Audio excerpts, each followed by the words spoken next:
నమస్తే అండి. నేను వాణి. నా ఛానల్ ఫస్ట్ టైం చూస్తుంటే ప్లీజ్ లైక్ చేసి, షేర్ చేయండి, సబ్స్క్రైబ్ చేసుకోండి.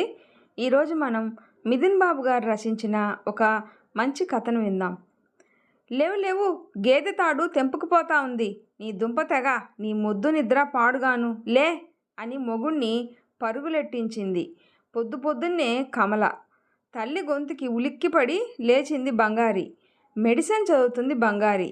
తల్లి 10 గేదెలు పెట్టుకొని పాడి చూసుకుంటూ ఓ హోటల్ నడుపుతూ ఉంటే, తండ్రి వడ్డీ వ్యాపారం చూసుకుంటూ చిన్న పల్లెటూరులో ఉన్న డబ్బు జాగ్రత్తగా బాగానే కూడబెట్టి కూతురు బంగారీకి ఇష్టానికి తగినట్టుగా పై చదువులు బాగానే చదివిస్తున్నారు కమల, ప్రసాద్.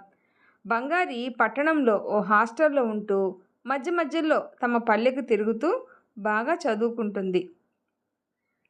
ఆ ఊరిలో ఒక వీధంతా పెద్ద పెద్ద భవనాలు, ఆడ మగ తేడా లేకుండా ఒంటి నిండా బంగారాలు. బాగా ఉన్నది అన్న దర్పం ప్రస్ఫుటంగా కనిపిస్తూనే ఉంటుంది అక్కడ ఉండే మనుషుల్లో. అలాంటి ధనిక కుటుంబంలో పుట్టాడు శివుడు. బంగారి తల్లిలానే ధైర్యస్తురాలు. మర్యాద ఇచ్చినంతవరకు ఇస్తుంది. ఏదన్నా తేడా వస్తే అమ్మోరే. శివ, బంగారి సిటీ నుంచి బస్సులో వచ్చేపోయేటప్పుడు పలకరించుకుంటూ ఉంటారు. బంగారి ఊరిలో 8 గదులతో చిన్న భవనం కట్టించమని తన తల్లిని అడిగింది. డాక్టర్ చదువు అవగానే ఊర్లోనే వైద్యం చేస్తానని చెప్పింది. తన ఫ్రెండ్స్లో కొందరిని తమ ఊరికి సహకార వైద్యులుగా వచ్చిపోతూ ఉండాలని వారితో ఒప్పందం కూడా తయారు చేసుకుంది. తమ ఊరి బాగు కోసం తాను అన్ని విధాలా కష్టపడాలని దృఢ నిశ్చయం బంగారిది. 4 ఏళ్లు తిరిగాయి. హాస్పిటల్ ప్రారంభానికి ఊరందరినీ పిలిచారు కమల, ప్రసాద్. శివ ఫ్యామిలీ కూడా వచ్చింది. ఏందే కమల, నువ్వు గేదెల్ని సావగొట్టి పాల వ్యాపారం చేసి, ప్రసాద్ మనుషుల్ని సావగొట్టి వడ్డీ వ్యాపారం చేసి బాగా మూట కట్టారుగా.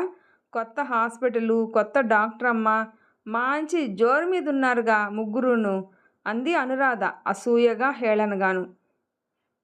మామూలుగా అయితే నోరేసుకుని పడే కమల ఆ రోజు తన కూతురు చిన్ననాటి కల తీరిన రోజని ప్రశాంతంగా అన్నీ జరగాలని ఒక నవ్వు నవ్వుతూ అనురాధాన్ని చూసేసి ఊరుకుంది. కుర్చీలో కూర్చోండి అని సైగ చేస్తూ. శివ హాస్పిటల్ అంతా చూసి బంగారికి చెప్పాడు. బాగా అరేంజ్ చేశావే. నీకు హాస్పిటల్ ఏర్పాట్లన్నీ చూసుకోవాలంటే ఓ మేనేజర్ కావాలిగా. నేనుంటాలే, ఎంతైనా ఒకే ఊరు వాళ్ళంగా అన్నాడు. సరే అన్నట్టు తలూపింది బంగారి. బంగారికి అన్ని పనులకి తోడుగా మయూరి కుదిరింది. 10వ తరగతి వరకు చదివి తల్లి తండ్రికి స్తోమత లేక చదువు ఆపేసింది మయూరి. బంగారి మయూరికి ప్రైవేటుగా ఇంటర్ చదువుకి డబ్బులు కట్టింది. హాస్పిటల్లో కేవలం కనీసపు ఫీజు మాత్రమే వసూలు చేస్తూ మంచి వైద్యం ఇస్తుంది బంగారి. ఊరిలో పిల్లలకి చదువులో సాయం చేస్తూ ఉంటుంది బంగారి. ఆ రోజు ఇంటర్ పరీక్షలకు చదువుకుంటూ ఉంది మయూరి. అప్పుడే పేషెంట్స్ అందరినీ చూడటం అయ్యి అలసటగా కళ్ళు మూసుకుంది బంగారి. చదువుతున్న మయూరి పరిగెత్తుకెళ్ళి వాంతి చేసుకుంటుంది. బంగారి వెళ్ళి చూసింది. మొహం నోరు కడుక్కొని వచ్చి కుర్చీలో కూర్చొని మయూరి చెప్తోంది, తల తిప్పుతుందక్క అని. మయూరి పల్స్ చూసింది బంగారి. ఏమిటి మయూరి, నీకు ఇంకా ఎలా ఉంది ఒంట్లో అడిగింది బంగారి. మళ్ళీ వాంతి చేసుకుంది మయూరి. కళ్ళు తిరుగుతున్నాయక్క అంది మయూరి. మయూరి, నీకు ఏ అబ్బాయితో పరిచయం ఉంది? ఎవరినన్నా ప్రేమించావా అంది బంగారి. అక్కా అని కళ్ళు పెద్దవి చేస్తూ భయంగా చూసింది మయూరి. సమాధానం చెప్పు మయూరి, ఏ అబ్బాయి నిన్ను ప్రేమిస్తున్నాడు అని స్పష్టంగా స్థిరంగా అడిగింది బంగారి. చేతుల్లో మొహం దాచుకొని ఏడుస్తుంది మయూరి. చెప్పు మయూరి అని గట్టిగా అడుగుతూ పక్కన ఉన్న గ్లాసుని విసిరి కొట్టింది బంగారి కోపంగా. మయూరి ఏడుపు ఆపేసి తల పైకెత్తి బంగారి వైపు చూస్తుంది. బుద్ధి రాదా మీకు?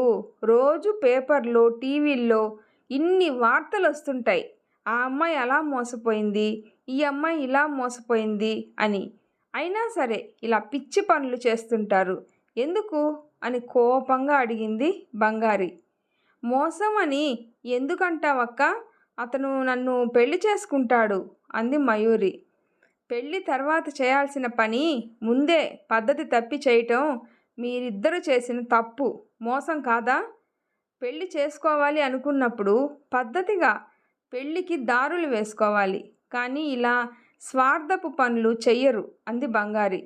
ఇంతకీ ఎవరు అంది బంగారి. శివ అని చెప్పింది మయూరి. ఛీ, మీరు హాస్పిటల్లో వెలగబెట్టే పనులు ఇవేనా అడిగింది బంగారి చిరాకుగా.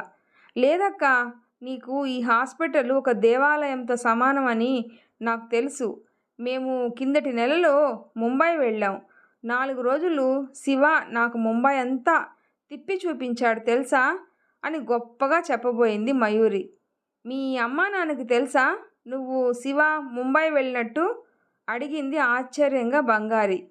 లేదక్కా, ఇద్దరం సరదాగా దొంగచాటుగా వెళ్ళొచ్చాం. ఎంత బాగుందో అలా వెళ్ళి రావటం అని కలల్లో తేలిపోతున్నట్టుగా చెప్తూ ఉంది మయూరి. తల పట్టుకుంది బంగారి. మరి ఇప్పుడు నువ్వు తల్లివి కాబోతున్నావు, మరేం చేస్తావు అంది బంగారి. అదే శివని అడుగుతాను అని ఫోన్ చేయబోయింది మయూరి. అరే ఆగు, ఫోన్లో కాదు, ఇక్కడికి అతను వచ్చినప్పుడు అడుగుదు గాని. నేను పనుంది రమ్మని అడుగుతాను శివని. నువ్వు తొందరపడి ఫోన్ చేయకు, మెసేజ్ పెట్టకు, ఇది విషయం అని చెప్పింది బంగారి. సరే అన్నట్టు తలూపింది మయూరి, అర్థం అయ్యి అవనట్టు. శివ వచ్చాడు. శివకి పని గురించి చెప్తూ ఉంది బంగారి. బంగారి మాటలు వింటూనే మయూరికి నవ్వులు విసరటం, ఫ్లయింగ్ కిస్సులు ఇవ్వటం చేస్తున్నాడు సైలెంట్గా శివ. ఇదివరకు అస్సలు ఇవన్నీ ఏ రోజు గమనించుకోలేకపోయింది బంగారి. ఈరోజు అవన్నీ తలెత్తి చూడకపోయినా అర్థమైపోతుంటే కంపరంగా అనిపించింది బంగారికి. సరే, నేను వైరల్ ఫీవర్ పేషెంట్ని చెక్ చేసి వస్తాను అని లేచి వెళ్ళింది బంగారి. మయూరి వెంటనే శివ దగ్గరికి వచ్చి, శివ, పొద్దున్న నాకు ఒంట్లో బాగోలేదు. బంగారి చెక్ చేసి చెప్పింది నేను తల్లిని కాబోతున్నాను అని అంది మయూరి. ఏంటి అన్నాడు ఆశ్చర్యంగా భయంగా శివ. ఎవరని అడిగిందా బంగారి నిన్ను అన్నాడు శివ. అవును, నేను మన ముంబై ప్రయాణం గురించి చెప్పాను అంది మయూరి.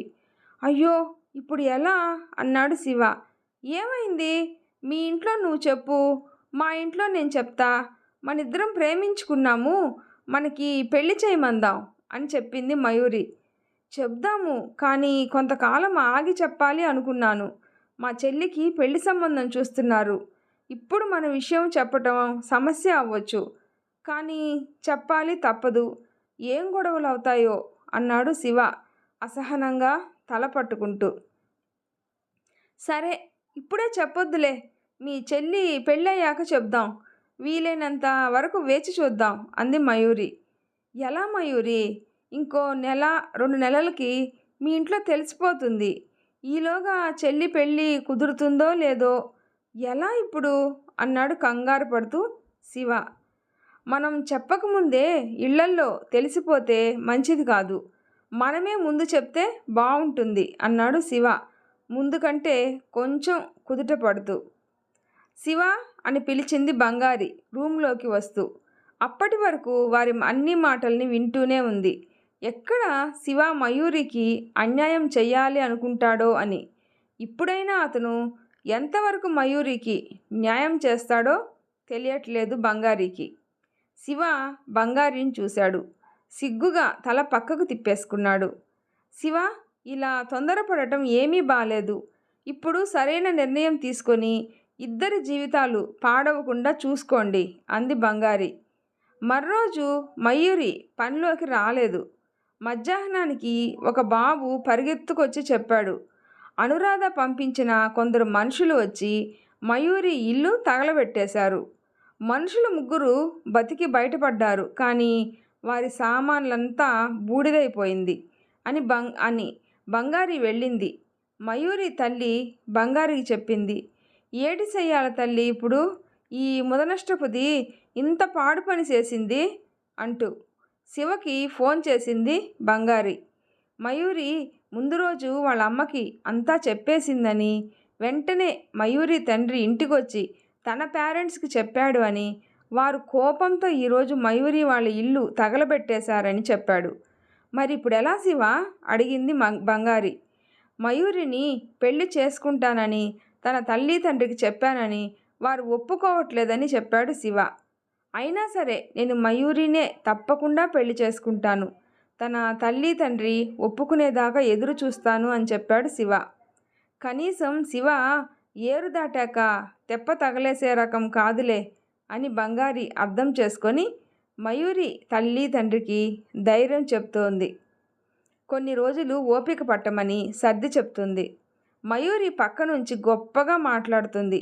నేను చెప్పాను కదా శివ నా కోసం ఏదైనా చేస్తాడని, మాది గొప్ప ప్రేమ అని చెప్తుంటే బంగారికి ఎక్కడ లేని కోపం వచ్చింది. లేచి నుంచొని లాగిపెట్టి మయూరి చెంప మీద ఒక్కటిచ్చింది. గొప్ప అనుకుంటున్నావా? చేతులు కాలేక ఆకులు పట్టుకోవాలని చేస్తున్న నీ ప్రవర్తన చిరాకుగా ఉంది. రేపు నీ పుట్టే బిడ్డకి నీ తొందరపాటు గురించి ఇంతే గర్వంగా చెప్పు. తను నీలానే 16 ఏళ్లకే తొందరపడాలని పాఠం నేర్చుకుంటూ పెరుగుతుంది, లేదా పెరుగుతాడు. జీవితాన్ని మంటల అంచుల్లో నిలబెట్టుకొని కాల్తానా లేదా అన్నట్టు ఆటలాడుకుంటున్నావా? చదువు చెప్పిస్తా అన్నాను. నా హాస్పిటల్ బరువు బాధ్యతలు నిర్వహించేలా నిన్ను తయారు చేసి నీకొక మంచి స్థానం కల్పించాలి అనుకున్నాను.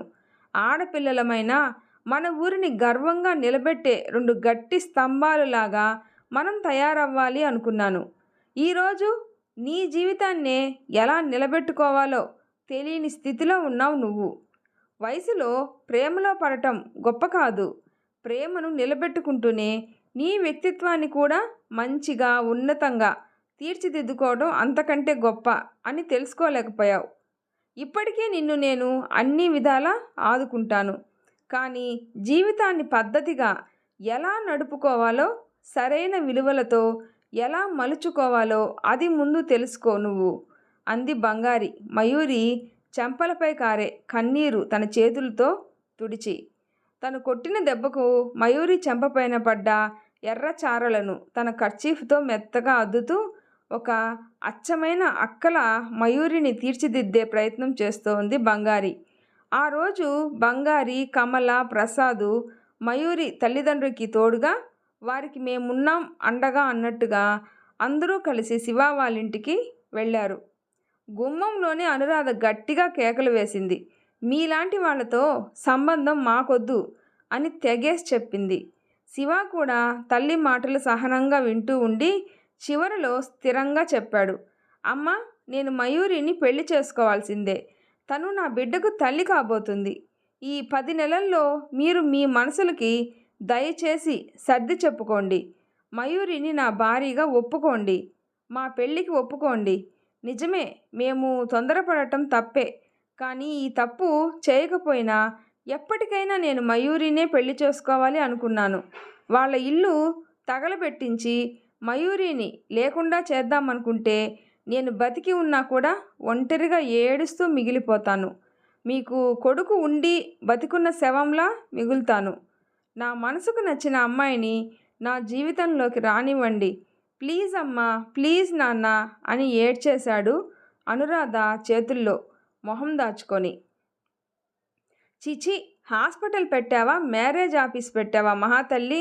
నీ ఊరు ఉద్ధరణ అంటూ కులాలను మతాలను కలిపేసుకోమంటావా అని అటు తిరిగి ఇటు తిరిగి బంగారి మీద యుద్ధం మొదలుపెట్టింది అనురాధ. బంగారి ఓపికగా అన్నీ భరిస్తుంది.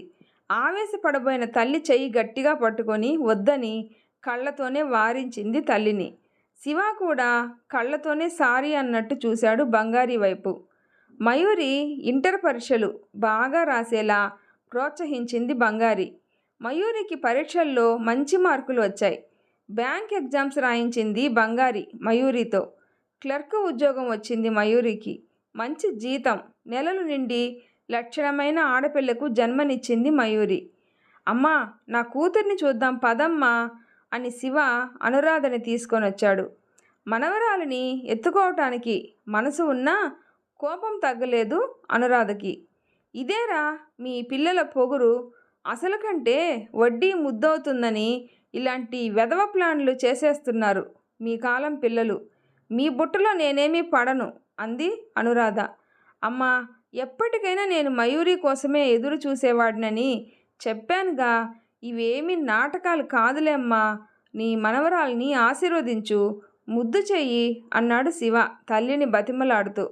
అనురాధ నెమ్మదిగా తనకు తాను సర్ది చెప్పుకొని పాపను ఎత్తుకుంది. పాప నుదుటిన ముద్దు పెట్టింది. దీప్తి అని పేరు పలుకుతూ పాపను గుండెలకు హత్తుకుంది. ఆ నానమ్మ మనవరాళ్ల కలయికను చూసి మయూరి శివల కళ్ళు ఆనందంతోనో, అన్ని రోజుల మానసిక ఒత్తిడి నుండి ఊరట పొందినందుకో నీళ్లతో నిండిపోయాయి. తన వైపు చూసిన అనురాధకు గౌరవంగా చేతులు జోడించింది మయూరి. అనురాధ మౌనంగా తల పక్కకు తిప్పుకుంది. బహుశా ఇంకొంచెం సమయం పడుతుంది సర్దుకోవటానికి అనురాధకు. గ్రామీణ బ్యాంకులో ఉద్యోగం చేస్తూ పాపను ముద్దుగా పెంచుతోంది మయూరి. బంగారి ఆశయాలకు తోడుగా నడిచేంత పరిణితి వచ్చింది మయూరికి ఇప్పుడు. బంగారి హాస్పిటల్కు ఇంకో అంతస్తు కట్టించింది. ఎప్పట్లానే ఉన్న తన తల్లి తండ్రి సహాయ సహకారాలతో. శివ ఊరి అవసరాలకు తన చదువుకు తగినట్లుగా ఏర్పాట్లు చేయగలుగుతున్నాడు. మొత్తానికి ఆ ఊరికి 3 మట్టిలో మాణిక్యాలు దొరికాయి. ఊరు అభివృద్ధి దిశలో ప్రయాణిస్తూ ఉంది. ఈ వీడియో నచ్చితే ప్లీజ్ లైక్ చేసి షేర్ చేయండి, సబ్స్క్రైబ్ చేసుకోండి. స్టోరీ ఎలా ఉందో తప్పకుండా కామెంట్ చేయండి. Thanks for watching.